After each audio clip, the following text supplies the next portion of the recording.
Not many really committed Brexiteers stayed the distance in Theresa May's cabinet. The most prominent of those that did is Liam Fox, the International Trade Secretary. He's with me now.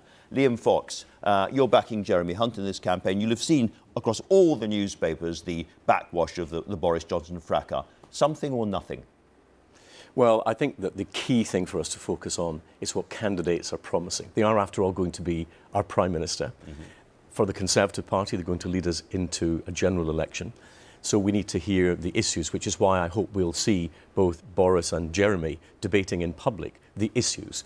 And I think that it's inevitable that there's a focus on private lives. That does not concern me. What I'm concerned about are the issues. And we're not going to have a single issue general election when it comes. We tried that last time. We're going to have a range of issues.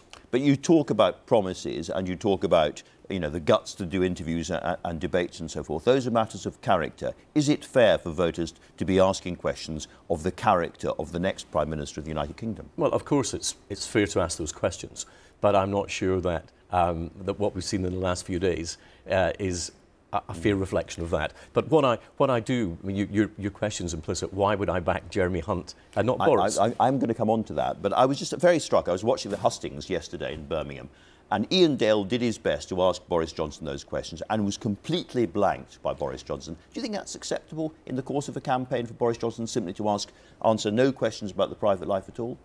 I think it's always easier to just give an explanation. But I think again... And move on, yeah. And the key thing is then how you get onto the issues. What we can't have is it being a distraction from explanations about wider policy and where we go to and when.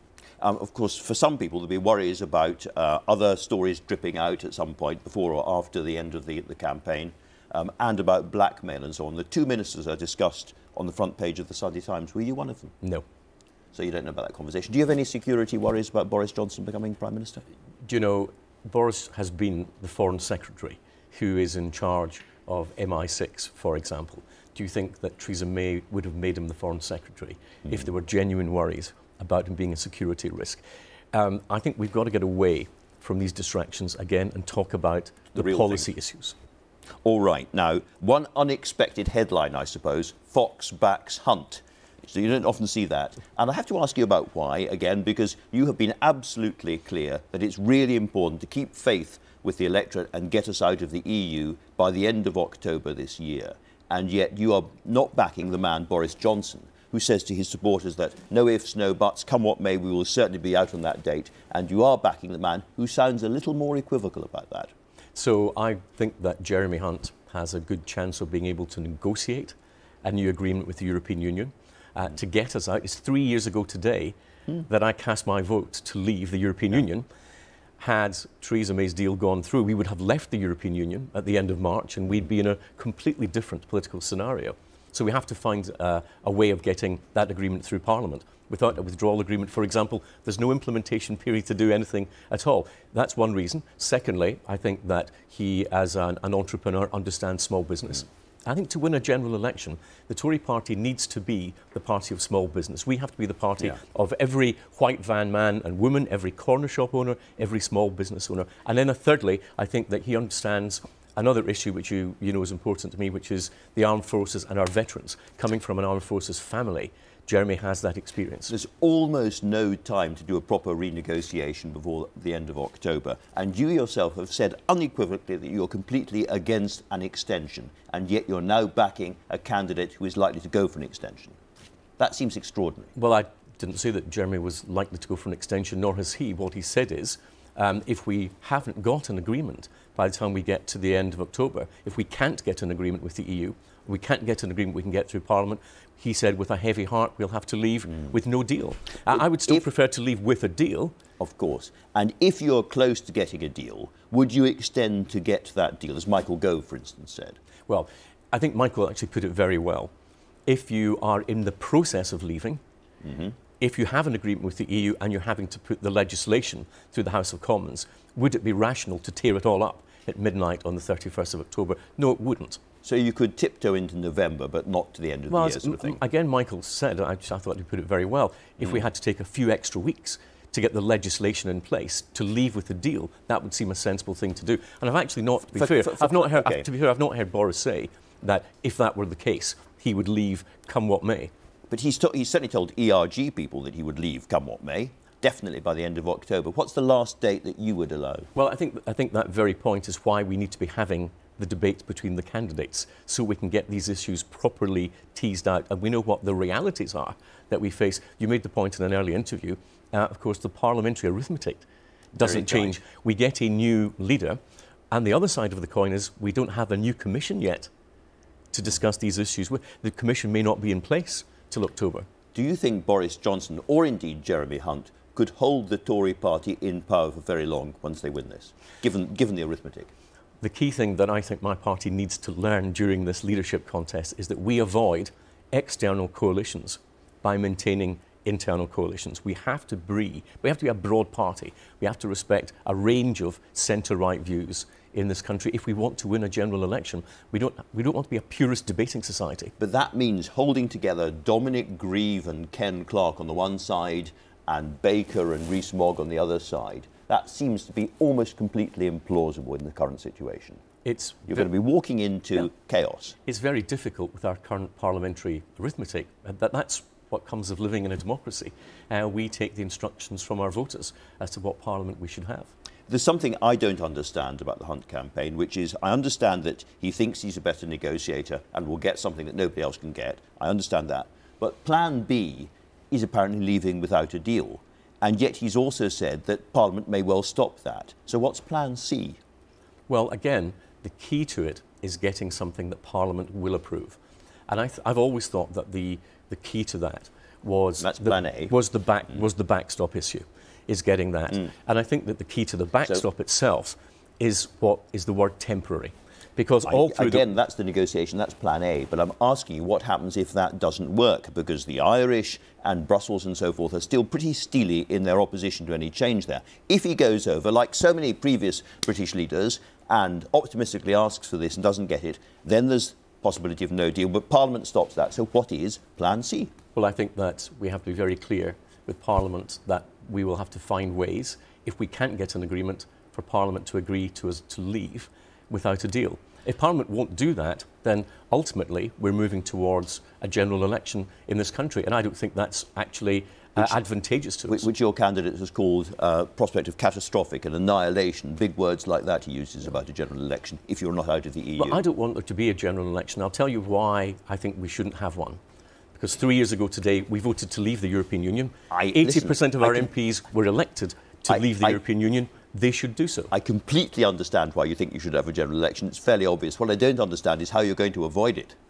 Well, of course, the point you made in an earlier interview is also valid, that governments can't just call general elections any longer. Parliament has to vote for there to be an election. So we could continue in this rather odd period unless Parliament is willing to do what it should do, which is honour the instruction that was given by the voters to leave the European Union. If Parliament had done this already, and a lot of focus has been on the 30-odd Tory MPs who didn't vote for it, but you've had a block of over 200 Labour MPs who flatly refused to do what it said in their manifesto. What's your current feeling about no deal? Because originally you said you're not worried about no deal, it'll be fine or it'll be perfectly acceptable. And then recently in your language has become a little bit more nervous about no deal. Are you reading stuff, are you seeing stuff that we should know about? I would rather that we had a deal. In terms of trade, it would clearly be easier if we had a deal. If we have no deal, for example, we're likely to face tariffs from the European Union. They've already said twice they will apply full tariffs to the UK. That would make our exports less competitive because our prices of UK goods in European shops would go up. Bad for jobs. And it's potentially bad for the economy. And also, you're a Scottish man who is an English MP, but nonetheless you're a Scot. What about the Union under no deal? Well, as I've said, I think that there are a number of people, I think in Northern Ireland and I think in Scotland, who would try to use no deal or even the fear of no deal to try to drive a wedge into the union itself. And as you well know, because we've had this discussion before, I'm as much a unionist as I'm a Conservative, and the preservation of the union is important to me. But there was an extraordinary survey of Conservative members, the 160,000 people, some of them, who are going to be choosing our next Prime Minister. 63% said that they would get rid of the union with Scotland, if it was the price for the Brexit they wanted. What's your message to people like that? My message is that as a united kingdom, we're not simply a political entity. We are a family of nations. We have intermarried. We've moved around the United Kingdom. And we are a union of peoples, not a union of countries. And we are stronger and have been better together. And that's how we should stay. Article 24 of the General Agreement on Tariffs and Trade, now 70 years old, which we were a signatory of, suggests that we could leave the EU and there'll be no changes to tariffs, there'll be no changes to quotas for perhaps 10 years while we negotiate a new free trade agreement. And that calms a lot of people on your side of the argument about no deal. But it isn't true. It's not true. That's the problem. Article 24, subsection 5, it is, allows countries to deviate from what's called the most favoured nation principle. That is, we have to treat one another the same, give the same access to markets. There are two exceptions under that part of the trade law. One says if you're going to be in a customs union, and the other says if you've got a free trade agreement.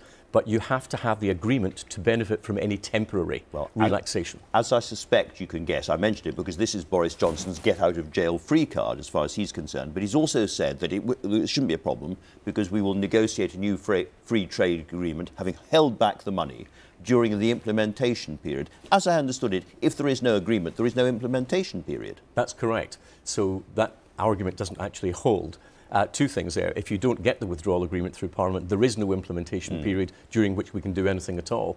And secondly, if we leave the European Union without a deal, the EU will apply tariffs to the UK because you can only have exemptions, as described, if you already have a trade agreement to go to.